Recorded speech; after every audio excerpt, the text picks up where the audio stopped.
Well, obviously, we're excited about the opportunity that we have to play in the SEC championship game. You've heard me before talk about what a great venue this is, what a great opportunity it is for players.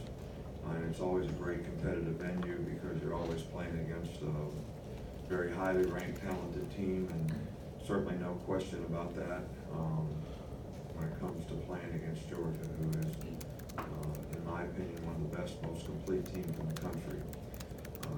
There's really not much to say about the Auburn game. I think the most important thing is that, we look at the film and correct the things that we need to correct, try to use that as an opportunity for us to improve. But I think the most important thing is that we have really good focus and preparation, in practice, this week for this particular game and this particular opponent. It's great to see Tua being the co-offensive player of the week in the SEC.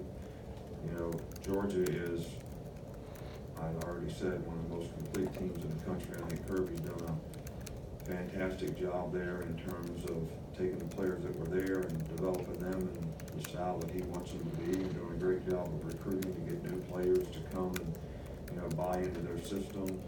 They have some very impressive wins this year. They're one of the top-ranked teams on offense in terms of point production, ability to run the ball, make explosive plays. The quarterback does a really good job for them.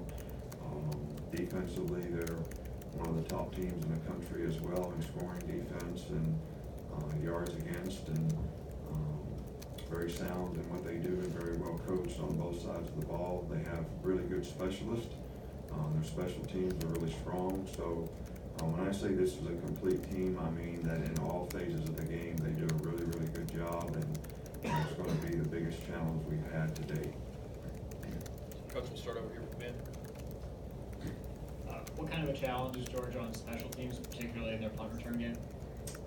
Well, Hardeman is really, really a good returner, and they made some explosive returns this year.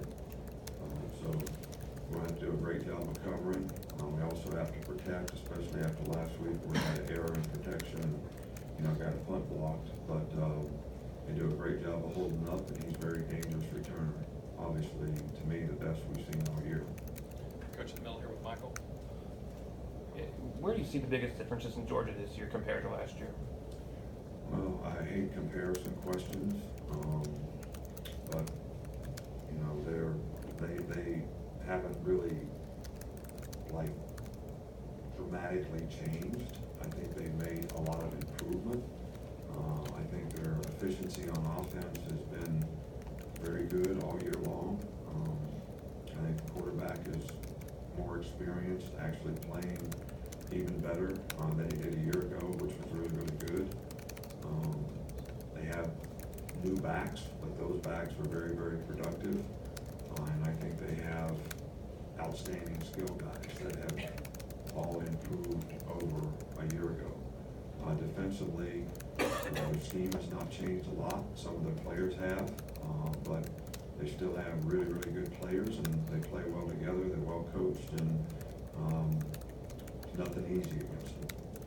Stay over there with Ross. Nick, you mentioned Georgia's defensive scheme. How does it remind you of your own? Well, there's some similarities. I think they pick and choose the things that their players can do the best, and take those parts and really work to do them well.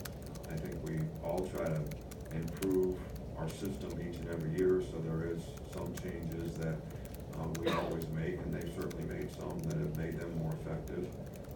So I think they do a really good job. There are some similarities to what they do and what we do. Come back on the right with Charlie. So where do you see Jake Fromm improve since last year's championship game? Well, I thought Jake was playing, really well last year. Played really well in our game, and I think he just gotten more confident with his knowledge and experience, having played more games. I think he gets them in the right plays. He's smart. If he knows what you're in on defense, he's gonna throw it to the right place and do the right thing. So his efficiency and execution, I think, is what makes him an exceptionally good player, and he can make the throws that he needs to helps all the players around him play better. Stay in the middle here with John Cena. Kirby said you guys had one of the most elite group of skill players I've seen in similar in college football. But my question is, how good a job have the offensive coaches and Tua done of making sure that you're utilizing all those guys, that they're all getting a chance to make plays? Well, I think they all are getting a chance to make plays, so I would say they've done a really good job of helping utilize the skilled players that we have, whether it's the runners, the receivers, the tight ends. And that's basically what you like to do on offense, and hope that your system, reflects that. And I think coaches have done a really good job of making sure that happens in a positive way for us. And the challenge is to continue to do it against the next opponent. Go in the back with Cecil. Coach, in dealing with the half suspension, how does Jared's absence affect your dime package? How much dime would you be expected to run anyway? What's the I don't know, but as soon as I get out of here, I'll call Kirby and tell him exactly what we're gonna do, so they would be able to prepare for that and, all that. So I'm not willing to share what we're gonna do, right now, but I'll call him, then you call him and ask him, and he can tell you, okay? Come back over here with Mark. Just from your film study, what makes DeAndre Swift and Elijah Holyfield such a dynamic duo at running back? Well, they're very talented players. I think they're different, in the way their style of running, but both are very effective in the way they run. I think their offensive line deserves a ton of credit for the way they've sort of developed and the effectiveness of their running attack, regardless of which one of the backs are in the game. But I think both those guys are extremely talented, ferocious competitors, and both have been very, very productive. So probably as good a duo of guys that we've seen all year long. Over on the left. Now, looking back on last year's game, looking back on the decision to change quarterbacks midway through the game, in the national championship game, in retrospect, how difficult was that decision? How daring do you think it was, and maybe course changing? I've talked about this 1,000 times.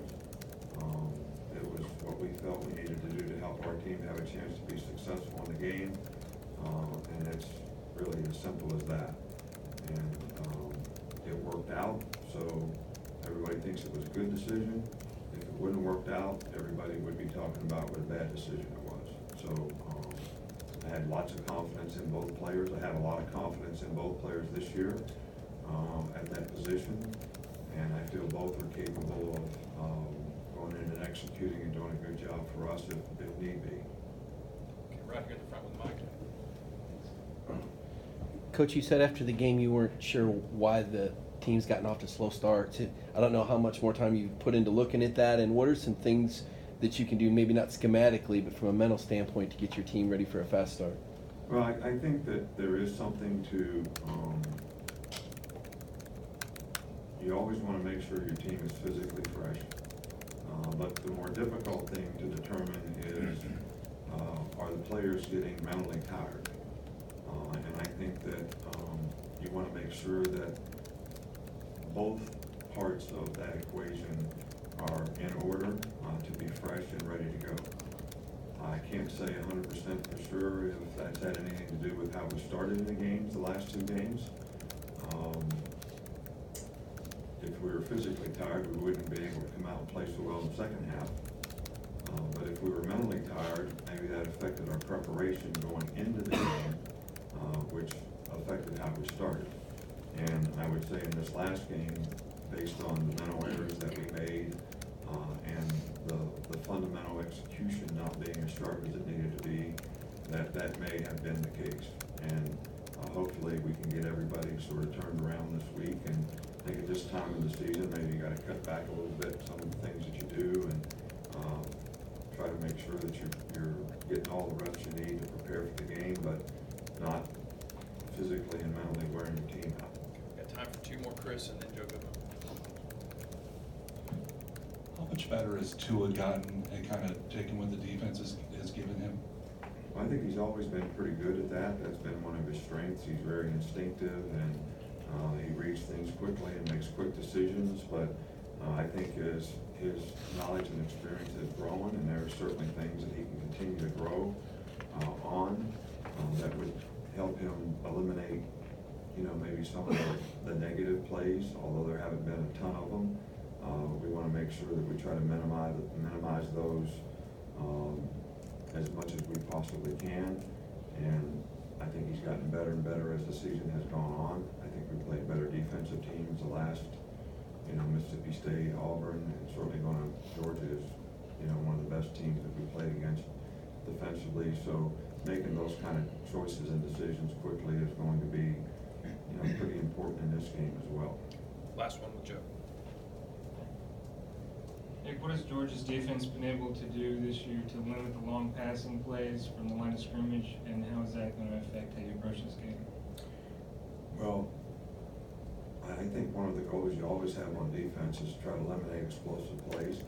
I think one of the goals you always have on offense is try to make explosive plays. And I think people that are successful on defense are able to take away explosive plays. They have a very good secondary. They have a good scheme. The players do a really good job of executing it. They disguise the coverage as well on the back end. So the quarterback's going to have to decide where to go and what to do after the fact, in the game. But I also think it's going to be important on both sides who wins the sort of turnover explosive play combinations, in games like this, because I do think they have a significant impact, on the outcome of the game. Thanks, Coach. All right, thank you.